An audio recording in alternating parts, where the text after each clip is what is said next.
आप देख रहे हैं जन संसद लाइव, जन जन की बात जन जन के साथ।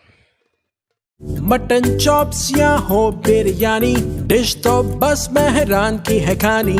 टिक्का हो या फिर बिहारी, कोरमा हो या फिर निहारी।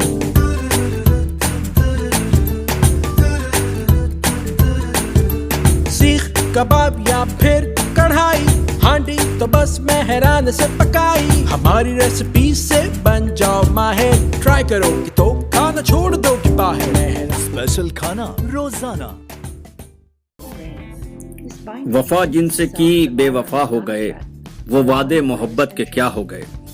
बड़ी उम्मीदों के साथ 2014 में एनडीए सरकार को हम लोगों ने लाया था।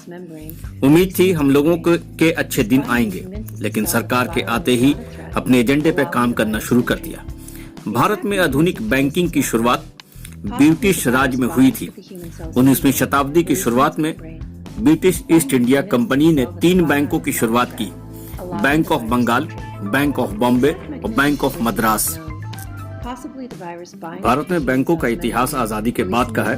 भारत सरकार ने देश की आर्थिक विकास की कई कदम उठाए हैं। उन्हीं परिणाम स्वरूप अप्रैल 1935 में रिजर्व बैंक ऑफ इंडिया की स्थापना हुई और इसके बाद 1948 में रिजर्व बैंक ऑफ इंडिया अधिनियम के अंतर्गत 1949 में इसकी राष्ट्रीयकृतकरण हुआ और यही बैंकों के राष्ट्रीयकरण की शुरुआत हुई। देश में 2 बैंक निजीकरण प्रस्ताव के खिलाफ सोमवार और मंगलवार को देश भर के बैंक कर्मी हड़ताल पर हैं। हड़ताल की call United forum of bank union ने दी है। तकरीबन 10 लाख बैंक कर्मी हड़ताल में शामिल हैं। वित्त मंत्री निर्मला सीतारमण ने बजट में ऐलान किया था कि सरकार 2 बैंक बीमा कंपनी को निजीकरण करने जा रही है। पिछले 4 सालों में पब्लिक सेक्टर के 14 बैंकों का विलय किया जा चुका है।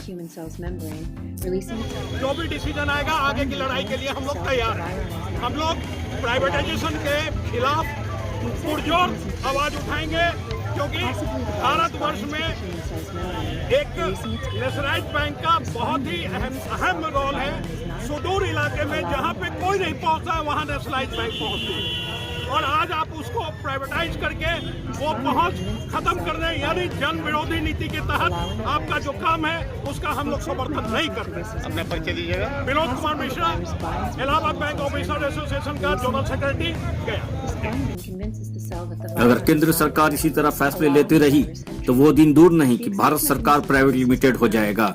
जनसंसद लाइव के लिए मनोज और फैजान अली की गया से रिपोर्ट। This binding